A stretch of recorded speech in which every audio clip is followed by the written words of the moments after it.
the trade-in really is what differentiates us from really any other business. When you buy a new house, you don't trade your house, do you? You got to sell it outright. Let's talk about selling it outright, because are there still customers out there that think they can sell their car outright and make out like a bandit? Yeah. Would you think, after 42 years, that I could sell a car privately? Sure. That's what I thought too. It's a pain in the buttocks. Let me tell you what happened. First of all, I always trade my cars in. I haven't sold a car privately. I think in 1992 or 93, I had a Porsche 911 that I did sell privately because I wasn't going to trade it in. And every other time I've changed cars, I've always traded them in. A friend of mine died a couple months ago, and his wife asked me to sell his car for her. I said, well, I'll certainly do that, because it was sort of a specialty vehicle. It was a 2001 Ford Excursion V10. The diesel engine? Say again? The diesel engine? V10. Oh. Gas. I remember that. Well, You asked me about that. yeah, I did. 8 miles to the gallon. 8 on the road. I think it's 6 in town. Yeah, those aren't worth nearly as much as a diesel. Well, I thought it was going to be worth more than it actually was. Remember, we had this conversation. Yeah, because it was immaculate. Had 172,000 miles on it, and if you looked at the inside and the outside, you would have thought it was under 50. This guy took care of it like I've never seen anyone take care of a vehicle. So I decided to sell it privately. Scammers. Not once, not twice, 3 times people tried to scam me. 2 were PayPal scams, and by the way, they were professional PayPal scams too. I mean, the first guy, I mean, it's been on Craigslist for maybe a day. Guy calls me. I asked $9,995 for it, which, as it turns out, was way fucking high. So a guy from Savannah calls me. That's 5 hours away from Atlanta. Says, "Hey, love your vehicle. I want it."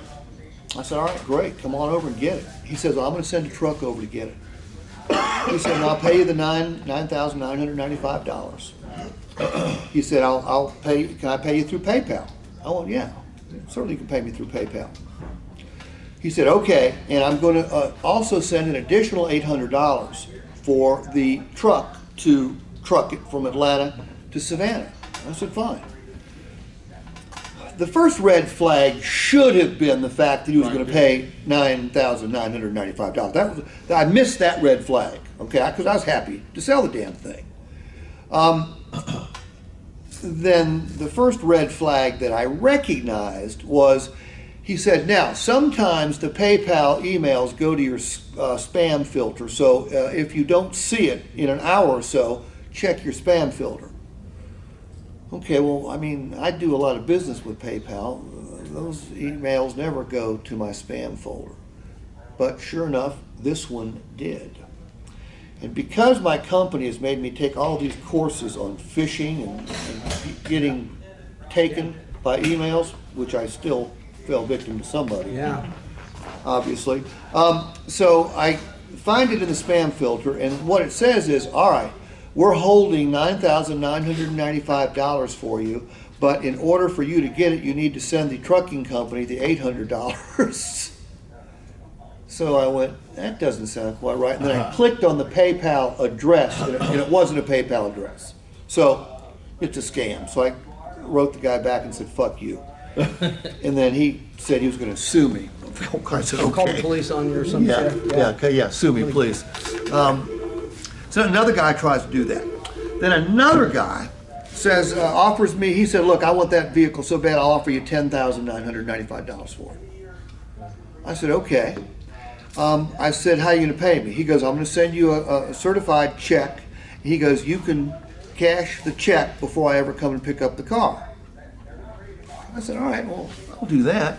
He goes, "I need your home address." I went, "No, I'm not going to give you my home address." He goes, "I need your home address to send the check to." Well, it turns out, and I didn't even think about this, but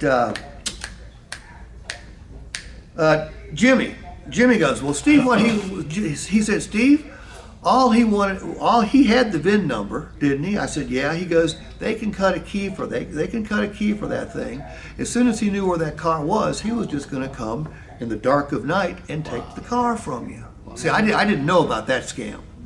So any customer that tells you they want to sell their car privately is out of their ever-living mind.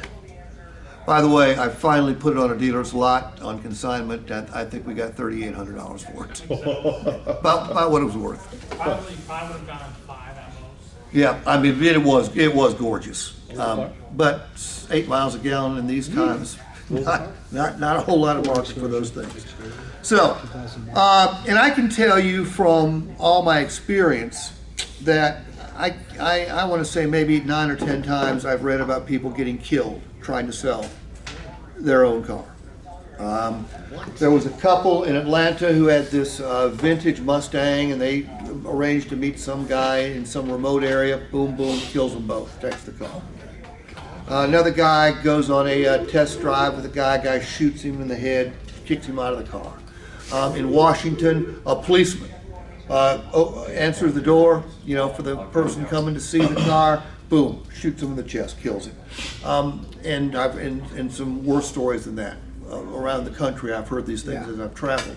So people that want to sell the vehicle themselves, they're out of their damn minds. And especially, in Virginia where there is no tax credit, in California where there is no tax credit, it might make a little bit more sense. But in Florida, in Georgia, and most of the states I work in where there are decent tax credits, it's a no-brainer. Okay? How would you say your credit is? Or you get them to sit down and sit still when you tell them, like, great, you might make you'll sell yourself $2,000 more than we can give you for the trade. That's fine. But you leave the $3 grand, $4 grand on the table with tax savings that you can get. Right. I mean, it's a no-brainer. Plus, people don't understand that people that are buying privately, they're not looking to pay retail for a vehicle. They're looking for a bargain. So you got someone looking to get full retail and somebody looking for a bargain. It just doesn't work. Selling cars ain't easy. We know that. Not all customers do. And it's more dangerous now than ever.